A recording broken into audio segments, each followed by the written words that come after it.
Bueno, mis hermanos, vamos a la palabra de Dios. Era necesario decirles estas informaciones. Gloria a Dios. Vamos a la palabra de Dios. Evangelio según San Mateo. Gloria a Dios. Evangelio según San Mateo. Espero que me sigan a través de la palabra de Dios. Evangelio según San Mateo en la Biblia.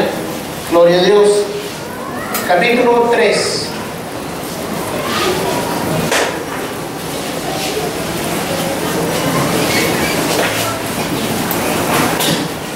Evangelio según San Mateo, capítulo 3. Y mientras está buscando, diga conmigo, voz que clama en el desierto. ¿Cómo es? Este es el tema de hoy, voz que clama en el desierto. ¿Estamos preparados? ¿Estamos listos? Evangelio según San Mateo, capítulo 3, versículo 1. Versículo 1 en adelante hasta el verso 8 dice así: en aquellos días vino Juan el Bautista, predicando en el desierto de Judea y diciendo, diga conmigo, arrepentíos, porque el reino de los cielos se ha acercado. Pues este es aquel de quien habló el profeta Isaías cuando dijo, voz del que clama en el desierto, preparad el camino del Señor, enderezad sus sendas. Y Juan estaba vestido de pelo de camello y tenía un cinto de cuero alrededor de sus lomos, y su comida era langostas y miel silvestre. Y salía él a Jerusalén y a toda Judea y a toda la provincia de alrededor del Jordán, y eran bautizados por él en el Jordán, diga conmigo, confesando sus pecados. Así es, confesando sus pecados. Al ver que muchos de los fariseos y de los saduceos venían al bautismo, les decía, generación de víboras, ¿quién os enseñó a huir de la ira venidera? Diga esta palabra conmigo: haced pues frutos dignos de arrepentimiento. Haced pues frutos dignos de arrepentimiento. Señor bueno, en el nombre de Jesús de Nazaret, en esta hora, cuando estamos delante de tu presencia, pedimos que tu gracia maravillosa envuelva nuestras vidas y que esta palabra pueda producir en nosotros un impacto tan poderoso que transforme totalmente nuestros esquemas mentales para buscarte de todo corazón, que produzca verdaderamente esta palabra de Dios un efecto maravilloso de transformación, de vida, de cambio, para que tengamos, Señor y Dios, una vida agradable delante de tu presencia y podamos transmitirle al mundo, oh Dios Todopoderoso, una influencia distinta, una influencia de bien, de salvación y de vida, en el nombre maravilloso de Jesús de Nazaret. Amén. Tome asiento. Voz que clama en el desierto. Muy interesante. ¿Se dijo esto de quién? ¿De quién? De Juan el Bautista. Pero ya eso estaba escrito en el profeta Isaías, estaba hablado, ya dicho. Y se refería, como estaba escrito en el profeta Isaías, y el mismo Cristo hizo referencia de que también se refería a Juan el Bautista. Pero yo quiero que fijemos nuestra atención en esa expresión, voz del que clama en el desierto. ¿Qué significa esa figura? Porque recuerden ustedes que esta es una figura tomada tal vez de algo natural con el propósito de transmitir un mensaje interesante, porque la Escritura no agarraba palabras y frases por así, sino que la inspiración divina buscó precisamente el impacto que tuvieran las palabras para dejar claro el mensaje. Primero, vamos a hablar de un clamor, porque hablamos de una voz que clama. ¿Y clama dónde? En un desierto. ¿Qué es un clamor? Lo estaba buscando en el diccionario y dice, es un grito vehemente de alguien que se queja o sufre dolor. Pero cuando dice se queja, no es el quejido de alguien que está murmurando, porque a veces confundimos murmuración o queja con murmuración. Una queja es un dolor. Cuando alguien te da a escuchar a una persona que dice ay, ay, ay, eso es una queja. Entonces, grito vehemente que expresa la queja del dolor. Eso es un clamor. Un clamor entonces es un grito desesperado. Es un grito que manifiesta, es una petición de auxilio. Es alguien que quiere ser oído. Alguien que libera su dolor y su angustia. Y tal vez a veces también su rabia a través de este grito que es desesperante. De hecho, está escrito en uno de los salmos, como el siervo brama por las corrientes de las aguas. ¿Qué más dice? Así, así, así, clama por ti, oh Dios, el alma mía.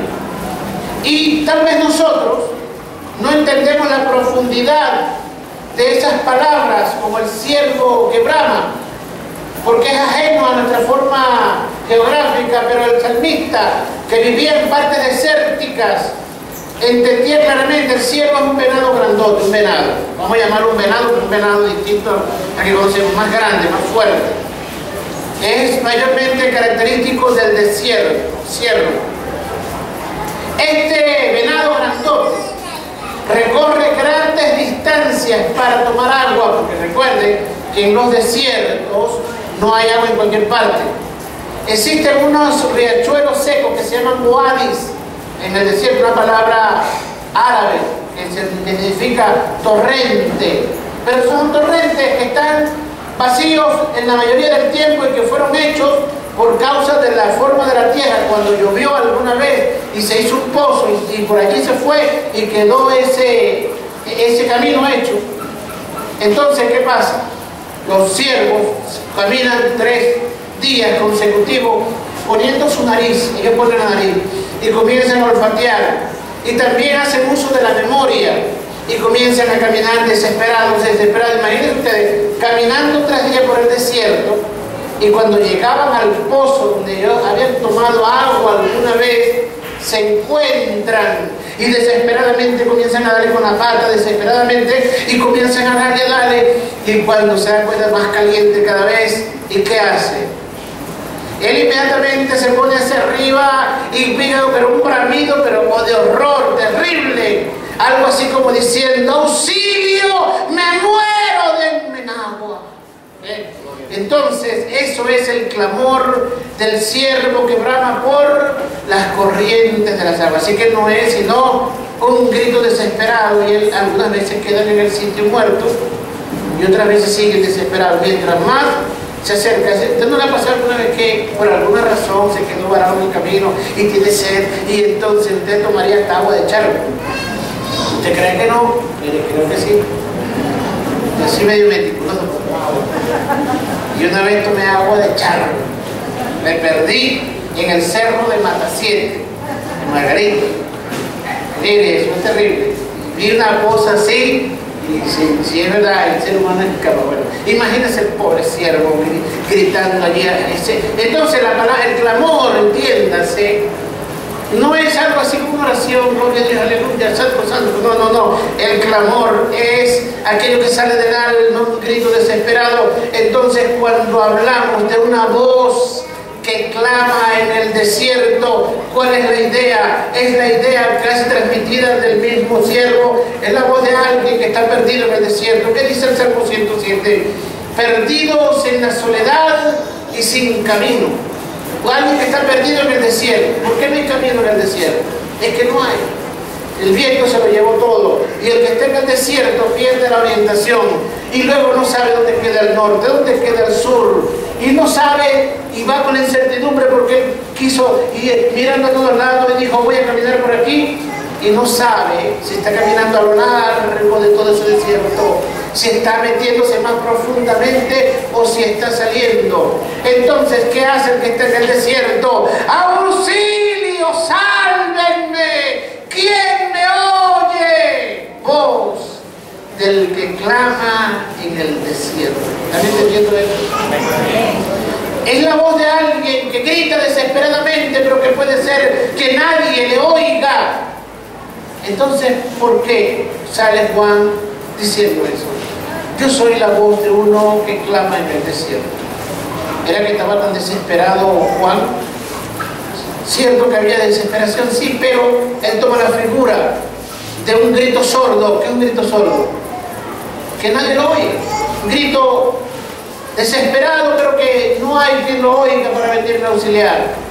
En otras palabras, sabía Juan y estaba consciente, y el mismo Dios, consciente de esto, lo profetizó a través de Isaías, que el tiempo que le correspondería predicar era un tiempo sumamente difícil, era un tiempo de egoísmo, era un tiempo de resentimientos, era un tiempo de indiferencia, y aun cuando él tuviera una inmensa multitud delante de él, predicarles con aquel ímpetu, predicarles con aquella desesperación, era semejante a gritar en un desierto, como queriendo decir: nadie me oye. Estoy tratando de transmitirles mi sentir, estoy tratando de transmitirles lo que sé, estoy tratando de transmitirles esta revelación, estoy tratando de decirles lo que conozco de Dios, pero ¿quién lo oye? Es lo que significa: soy la voz de aquel que clama en el desierto. ¿Me van agarrando la idea ahora? Aun cuando dice que venía del desierto, sin embargo, es más metafórico la expresión grito desesperadamente, porque sé lo que viene, sé que él tiene su aventador en la mano, así lo decía, y entonces él va a separar el grano de la paja. ¿Y qué hará con la paja? Él va a echar la paja en el montón para que se queme, y sacará el grano y lo pondrá en el granero. Tiene el aventador en su mano. ¿Sabe lo que es un aventador? Después que trillaban, recogían el trigo, lo trillaban, es decir, lo picaban en pedacitos, lo hacían todo ese procedimiento. Luego venía alguien como con un rastrillo grandote así, y se ponía según la dirección del viento, y agarraba así y tiraba hacia arriba. ¿Qué pasaba? ¿Qué pasaba? La paja se la llevaba el viento y el grano pesado iba quedando, y a medida que lo iba haciendo, que iba quedando más grano. Entonces él decía: él viene con su aventador en la mano, porque quemará la paja, pero el trigo lo meterá en el granero. Yo soy la voz de uno que clama en el desierto. ¿Por qué?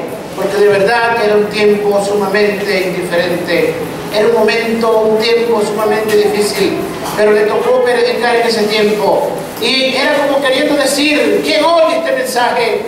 ¿Habrá alguien capaz de escuchar mi clamor? ¿Habrá alguien capaz de hacer eco a lo que digo? ¿Habrá alguien en este mundo capaz de entender lo que estoy predicando? ¿Habrá alguien capaz en este mundo de volverse a Dios? Por eso les decía: arrepentíos. ¿Cuál era el mensaje?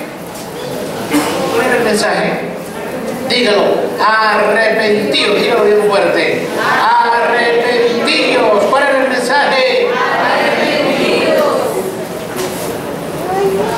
Estaba llamando a la gente al arrepentimiento. Les estaba diciendo a la gente: cambien de manera de pensar, cambien de estilo de vida, cambien esa mala manera de vivir. Vengo como alguien que clama en el desierto a decirles que lo que están haciendo no es correcto, a decirles que ese estilo de vida desagrada a Dios, a decirles que son como víboras, a decirles que su comportamiento no es el más correcto delante de Dios. Les estaba diciendo: arrepiéntanse. Ahora, ellos en aquel tiempo podían entender un poquito más el mensaje que nosotros. ¿Por qué? Porque para nosotros el griego es una referencia cuando vemos a Román Ramos, que viene aquí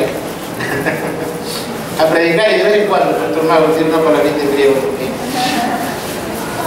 Pero ellos sí entendían. ¿Por qué? Porque el griego para ellos era un idioma universal. Era el idioma internacional, como decir el inglés hoy en día. Solo que el griego es un idioma mucho más complejo. Y entonces Juan, cuando gritaba, le decía esta palabra en griego: sufran la metanoia. ¿Cuál es la palabra? Diga conmigo: metanoia.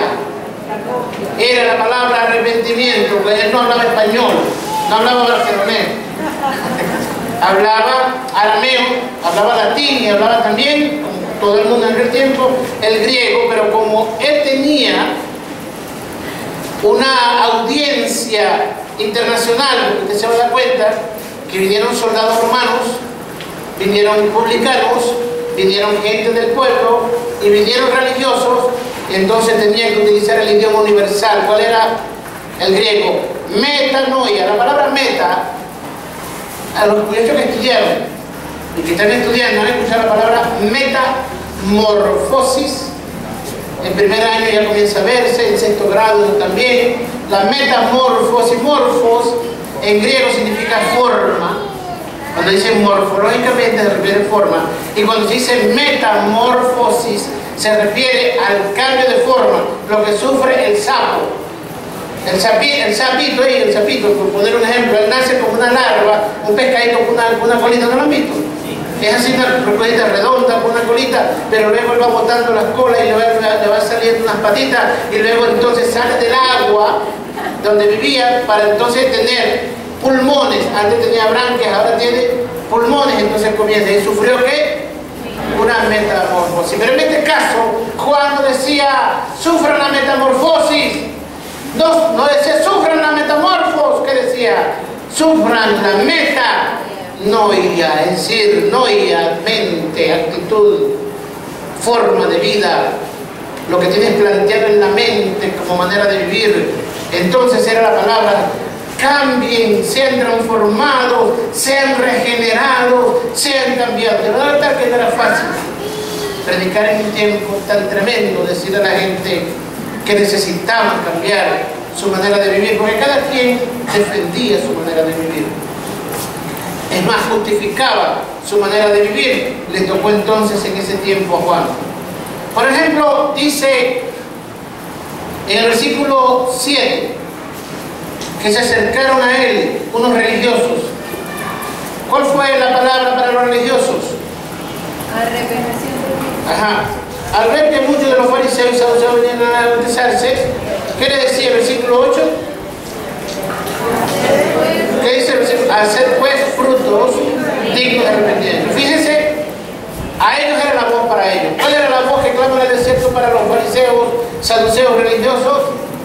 Hacer frutos dignos de arrepentimiento. En otras palabras, se supone que ustedes son los religiosos, se supone que ustedes son los que conocen la regla moral, se supone que ustedes son los que invocan a Dios, se supone que son ustedes los que deben buscar a Dios y que deben darle al mundo una demostración de cambio y transformación en su vida. Entonces yo les digo a ustedes: den frutos dignos de arrepentimiento. En otras palabras, den una evidencia clara con sus vidas de que realmente ustedes han sufrido el cambio en su vida. Amén.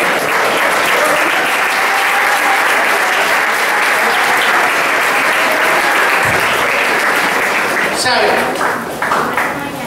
En muchos religiosos esa palabra rebotó. De hecho, ¿quiénes crucificaron a Jesús? ¿Quiénes lo llevaron a la muerte? ¿Quiénes? Los religiosos. Y a Cristo le hicieron un juicio religioso. ¿Y quiénes presidían? Las máximas autoridades religiosas. Y no era fácil. Era verdaderamente como pegar un grito desesperado en el desierto. De ustedes se pide que den frutos dignos de arrepentimiento, como queriendo decir, se supone que sean ustedes los que deban demostrarle al mundo que son diferentes. Se supone que son ustedes los que deben demostrarle al mundo lo que significa tener una perfecta y buena relación con Dios. Se supone que sean ustedes el ejemplo de la humanidad. Entonces den frutos dignos de arrepentimiento.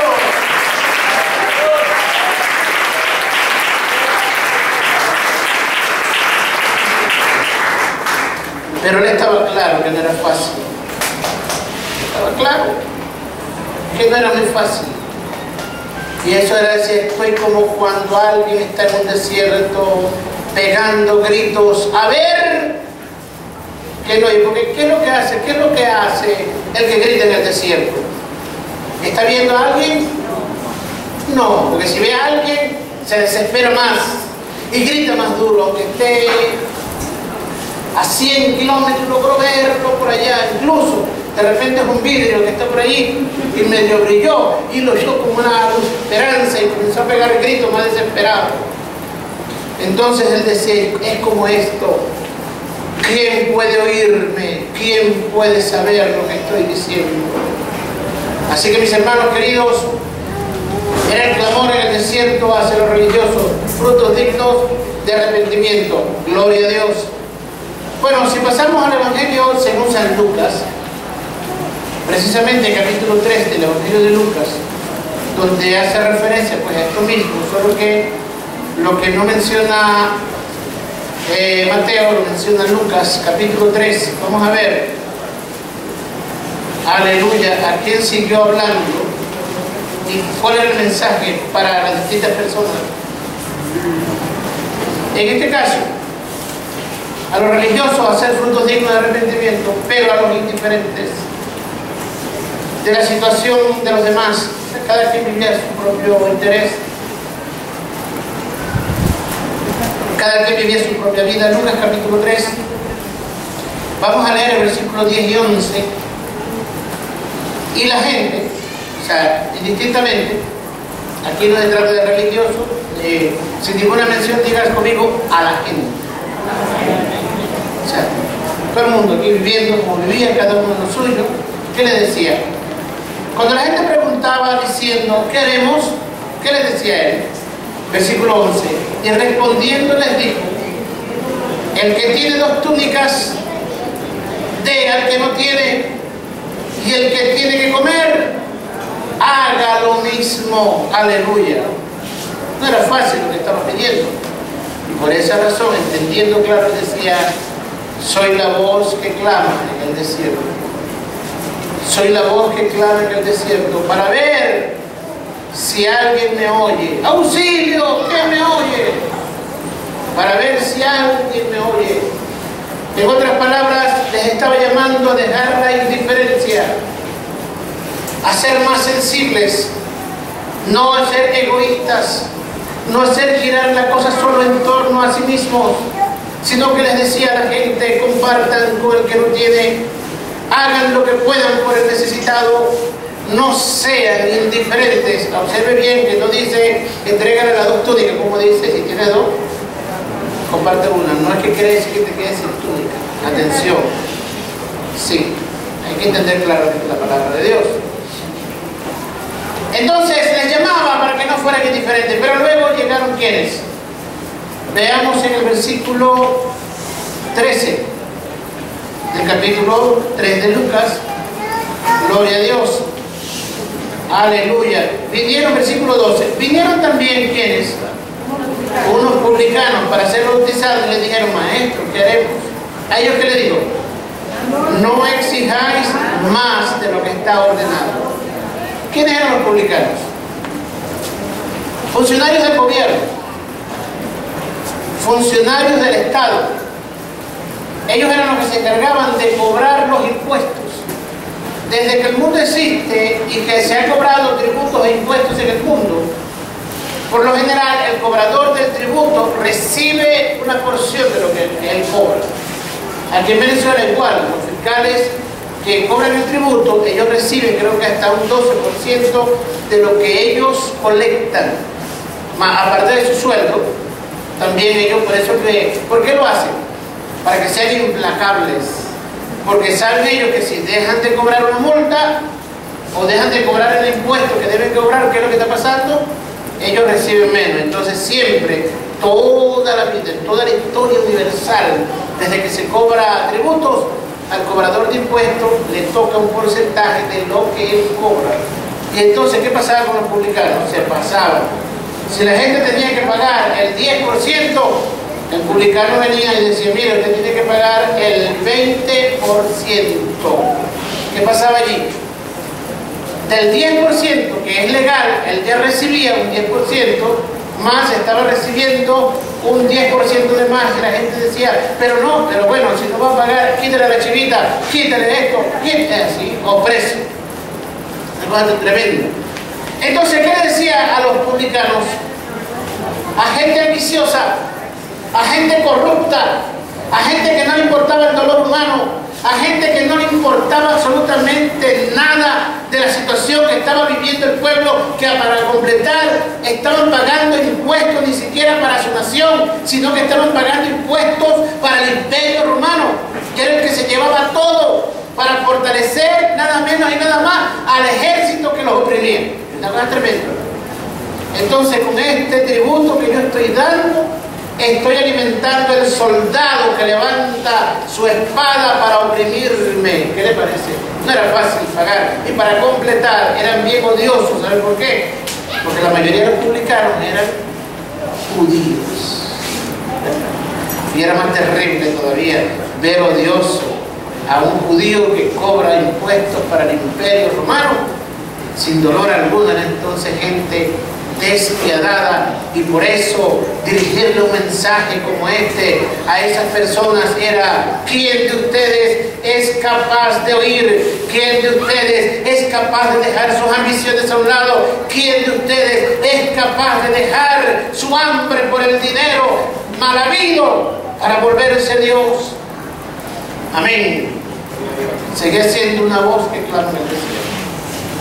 ¿Qué más sigue diciendo? Versículo 14. ¿Quiénes vinieron aquí?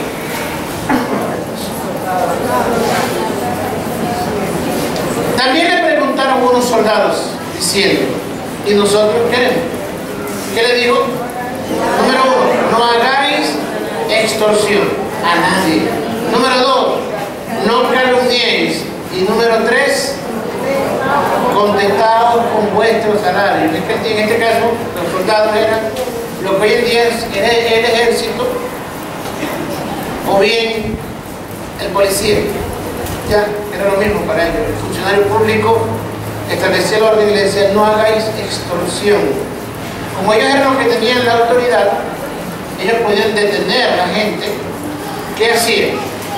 Venían y veían a alguien y le decían: mira, ¿sabe qué? Si no pagas la vacuna, la cuota, ese viejo, tan viejo como la corrupción, ya saben que nosotros somos los que podemos llevarte a ti a la cárcel, podemos decir que te sorprendimos cometiendo un delito.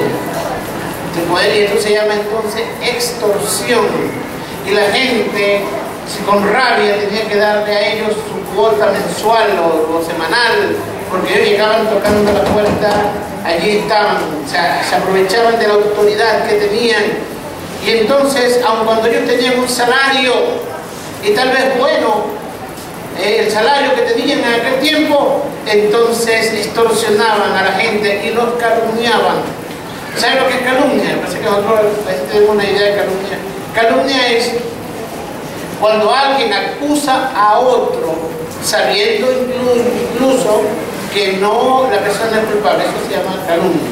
De hecho, en el Código Penal es un delito. Por ejemplo, si usted va, para que usted lo sepa, va a una policía a denunciar a alguien por denunciarlo sin tener pruebas de lo que le está haciendo, a usted lo pueden acusar de calumnia. Entonces, no calumniéis. ¿Y qué más? Lo último que le dijeron: confórmense con su salario. Eso era como decir algo, pegar un grito. ¿Dónde? En el desierto. Pero él dejó de predicarlo, dejó de decirlo, dejó de anunciarlo. No, ahí está el gran detalle. Entonces, vos que clamas en el desierto, pero no dejó de decirlo. ¿Y sabe qué? Si hubo quienes oyeran, si hubo quienes vinieron, si hubo quienes aceptaron, si hubo quienes se bautizaron, si hubo quienes confesaron sus pecados. Amén. Gloria a Dios. Si hubo quien oyera la voz de clamor en el desierto, si hubo fuego. Amén. Y eso es lo importante de todo esto. ¿Sabe? Se convirtió Juan el Bautista en el precursor de nuestro Señor Jesucristo y por ende precursor de la iglesia cristiana en el mundo entero. Amén. Y así que aquella voz no se perdió. Él, aun cuando sabía que era como una voz en el desierto, no dejó de decirlo. Aun cuando sabía que era difícil pedirle eso a un soldado, se lo dijo. Aun cuando sabía que era difícil pedirle lo que le decía al publicano, era difícil. Aun cuando era difícil, sin embargo lo dijo. Aun cuando era difícil lo que le pedía al indiferente comparte lo que tiene. Se lo dijo aún cuando él sabía que era difícil lo que le estaba pidiendo al religioso. Sin embargo, lo dijo. Amén. Entonces, ¿qué es lo que nos pasa a nosotros en este tiempo? Perdemos la fe y dejamos de predicar, dejamos de anunciar y decimos que va. Yo creo que Juan el Bautista en este tiempo hubiera quebrado, porque estamos en tiempos peores. Pues le toca a la iglesia seguir levantando su voz en el desierto. Amén.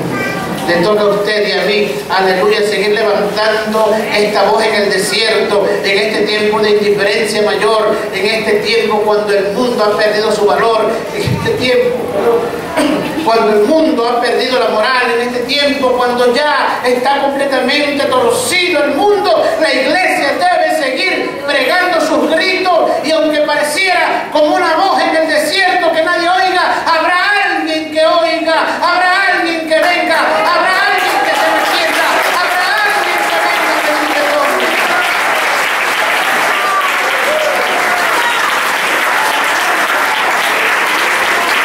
Usted y yo somos la evidencia. Amén. Usted y yo somos la evidencia.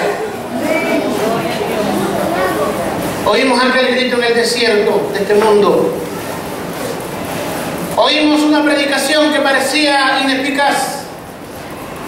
¿Cuántas veces usted va a una campaña y ve al predicador gritando y gritando, y los esfuerzos que se hacen, la propaganda, esto, los afiches y lo otro, y campaña de impacto, gran poder de Dios, aleluya, y todo lo demás, y el mundo indiferente? Y pareciera que usted está pegando un grito, que no hay nadie que oiga, que no hay nadie que... Pero resulta, hermanos, sigamos predicando, no nos cansemos.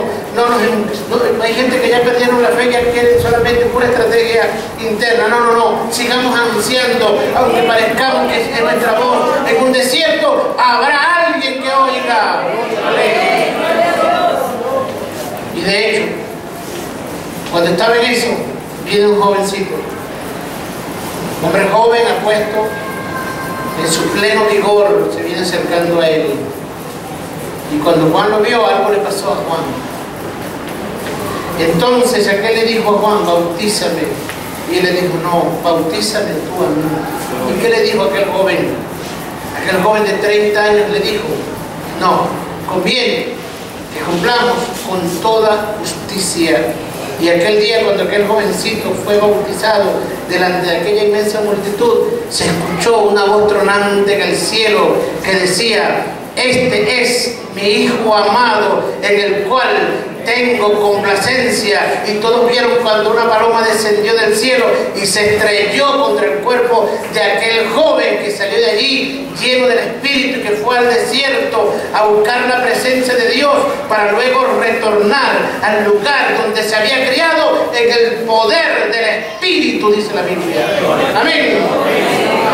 Y Juan dijo: a mí me conviene menguar ahora, yo desapareceré de la escena, porque a él le conviene crecer. Yo les bautizo con aguas de arrepentimiento, y les invito a que se laven sus pecados con las aguas de mi bautismo. Pero he aquí, está ante ustedes el Cordero de Dios, que quita los pecados del mundo. Ya no será con aguas, será con su propia sangre, que limpiará los pecados de la humanidad.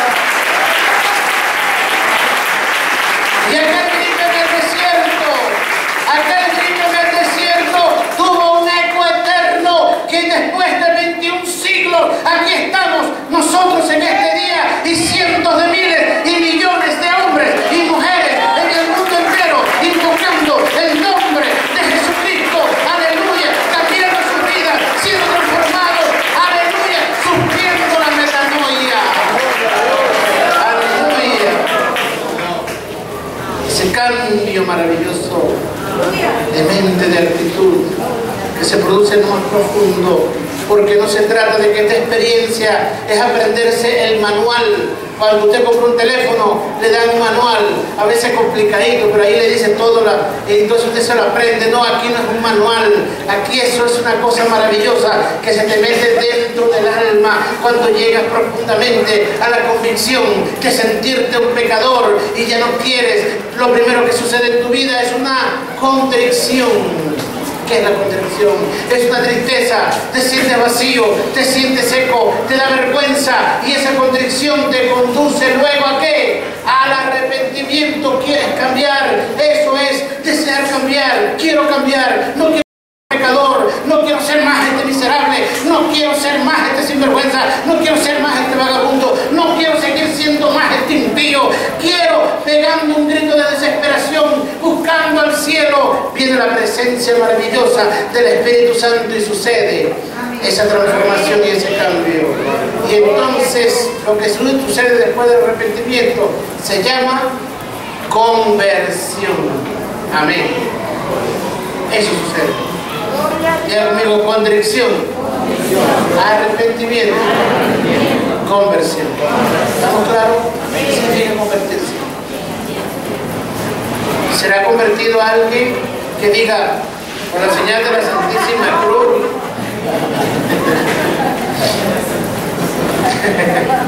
Nada más, y siga con su vida. Acepto a Jesucristo como único y Señor y Salvador. Señor, escribe mi nombre en el libro de la vida, de ahora y para siempre.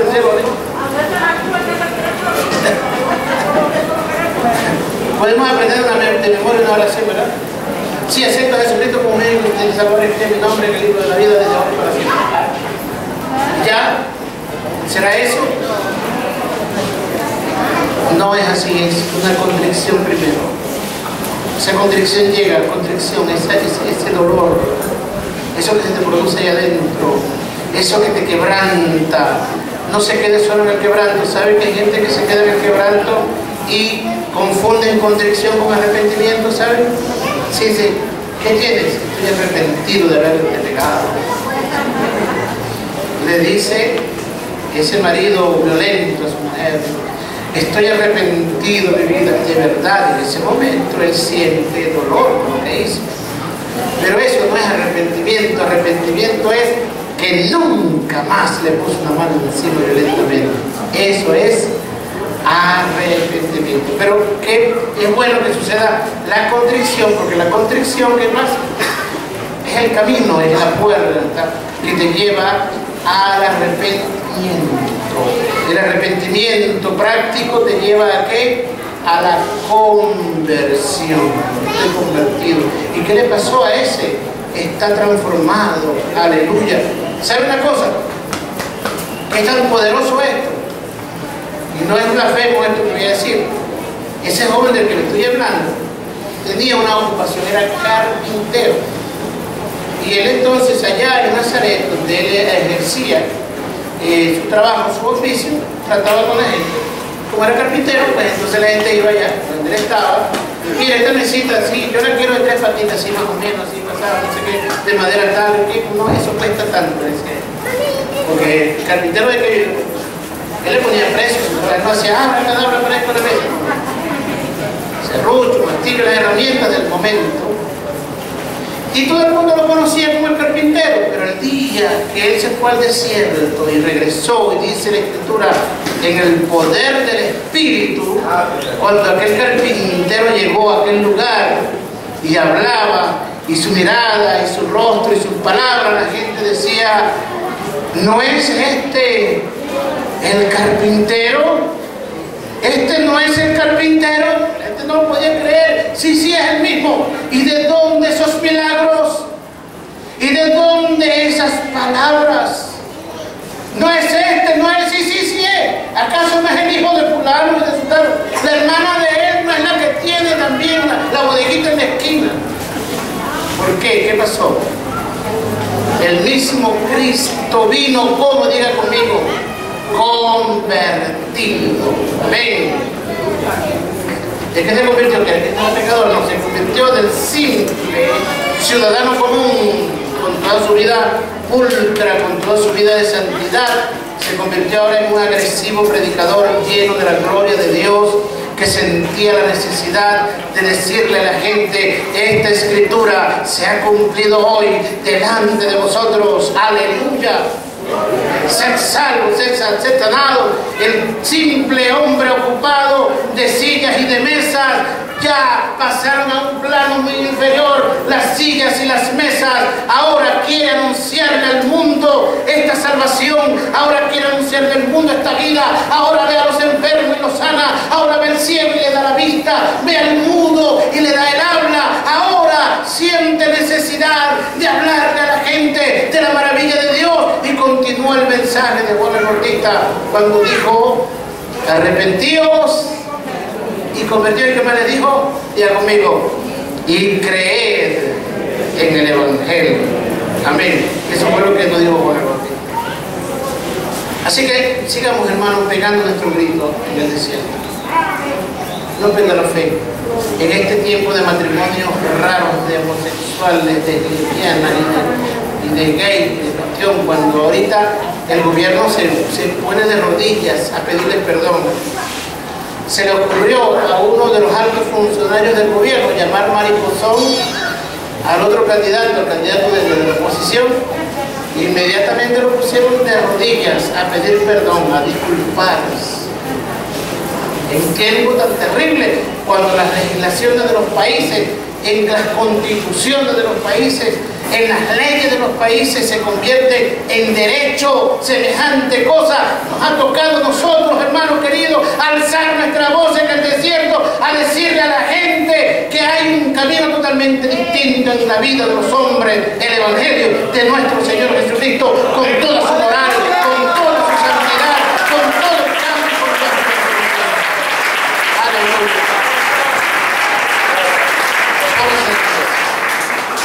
Gloria a Dios. Vamos cuando nos vemos a darle gloria a Dios. Aleluya. Bendito sea el nombre de Jesucristo. Gloria a Dios. Estamos en un tiempo difícil. No se rompa. No se vaya con la corriente. No se vaya con la corriente del mundo. No se justifique en la cultura. No se justifique en la sociedad. No se justifique en lo que el mundo ya está aceptando. Sí. Vamos a seguir clamando en el desierto. Alguien oirá. Gloria a Dios. No se rompa, no calle, no diga no hablo más. No se rinda. No diga quién me oye en este desierto. No diga quién me oye. Siga gritando. Siga gritando. Pero comencemos nosotros oyendo esa voz en el desierto. En este desierto de este mundo. En este desierto donde la predicación. ¿Saben qué dijeron últimamente? Dios ha muerto. Sí. Y en la conferencia, Dios ha muerto. Y hay gente que está creyendo eso, que Dios ha muerto. Siga gritando en el desierto. Pero primero, oigamos esa voz que clama en el desierto. ¿Habrá alguien capaz de oír esa voz? ¿Habrá alguien capaz de contristarse? ¿Habrá alguien capaz de ser quebrantado? ¿Habrá alguien sensible a esta voz gloriosa que clama y gime en el desierto de este mundo, llamando a los hombres a un cambio? ¿Será que encontrará Dios corazones sensibles y oídos abiertos? ¿Habrá un oído abierto? ¿O formará usted parte? ¿Formará usted parte del oído indiferente? ¿Formará usted parte de ese desierto inhóspito? ¿O formará usted parte de ese ejército, de ese desierto, donde la voz se pierde, donde la voz queda en la distancia, sin eco alguno? Se convertirá usted en ese oído que dice: he oído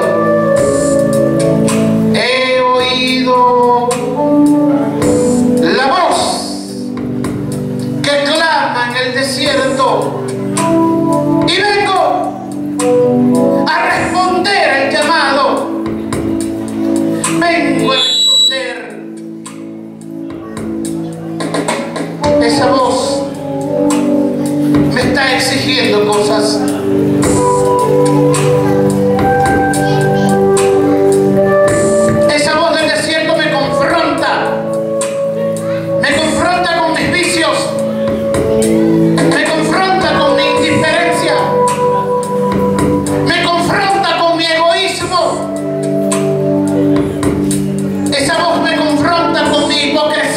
religiosa. Pero habrá quien oiga, habrá quien diga: Señor, he oído tu voz que clamaba en el desierto. Y aunque sé que para muchos se perdió esta voz en el vacío, quiero que encuentre cabida en mi corazón. Quiero oír tu voz y quiero responder cambiando. Quiero responder cambiando mi egoísmo, cambiando mi corrupción. Ya no quiero ser más corrupto, dígase. No quiero ser más aprovechador de las situaciones sin importarme el dolor ajeno. He aquí una voz que clama en el desierto. ¿Sabe lo que dijo una vez la palabra de Dios? Si oyeres hoy su voz, si oyeres hoy su voz, no endurezcáis vuestro corazón.